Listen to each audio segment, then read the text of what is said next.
Di mana kamu tinggal? Apakah kamu mengenal lagu daerah di lingkungan tempat tinggalmu? Keluarga besarku berasal dari Papua. Di lingkungan tempat tinggalku ada beberapa lagu daerah yang terkenal. Aku, ayah, dan ibuku senang menyanyikan lagu daerah. Apa lagu daerah yang sering aku nyanyikan bersama keluargaku? Ayo, pelajari materi berikut. Hari itu, Nurul mendapat tugas untuk menyiapkan sebuah lagu daerah. Lagu itu akan dinyanyikan di depan teman-teman kelasnya. Nurul dan keluarganya berasal dari Papua. Nurul teringat lagu daerah di tempat tinggalnya di Papua. Nurul akan menyanyikan lagu daerah dari Papua yang berjudul Yamko Rambe Yamko.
Nurul berhasil menyanyikan lagu Yamko Rambe Yamko dengan baik.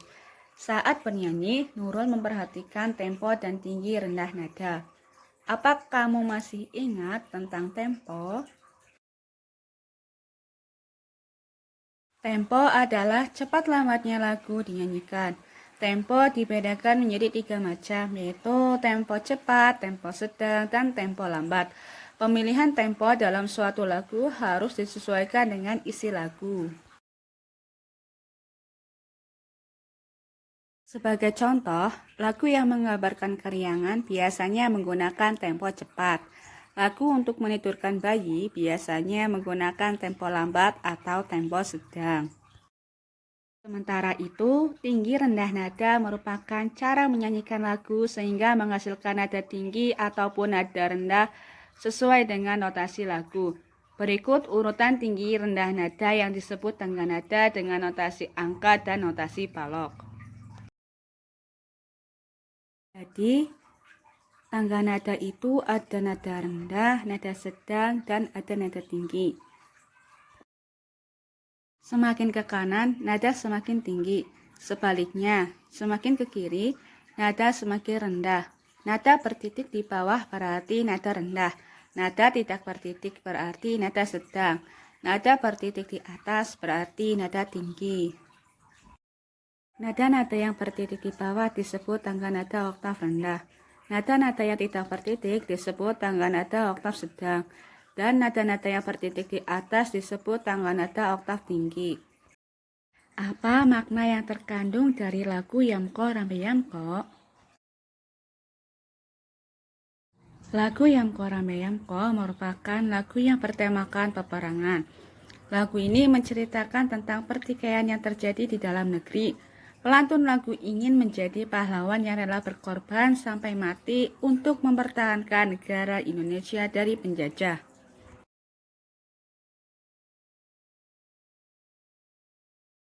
Nurul bernyanyi lagu Yamko Rame Yamko dengan penuh semangat dan percaya diri. Tidak disangka, setelah semua teman-teman bernyanyi, ibu guru bercerita mengenai cerita rakyat Papua. Nurul merasa bangga karena lingkungan tempat tinggal keluarga besarnya kaya akan budaya. Ada lagu daerah dan juga ada cerita rakyat. Berikut cerita yang akan disampaikan. Kasuari dan Dara Mahkota. Kasuari memiliki badan besar dan sayap lebar. Dia mampu terbang tinggi. Namun, Kasuari amat serakah. Dia memetik banyak sekali buah yang telah masak. Buah-buahan itu disembunyikan di bawah sayapnya sehingga burung-burung lain tidak kebagian. Burung-burung lain mengetahui keserakahan Kasuari. Oleh karena itu, tidak seekor burung pun mau berteman dengannya. Meski demikian, Kasuari tidak mempedulikannya. Lama-kelamaan, Kasuari semakin serakah.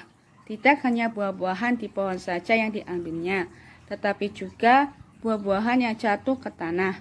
Burung-burung lain pun jengkel. Mereka mencari cara agar Kasuari sadar diri dari sifat serakahnya.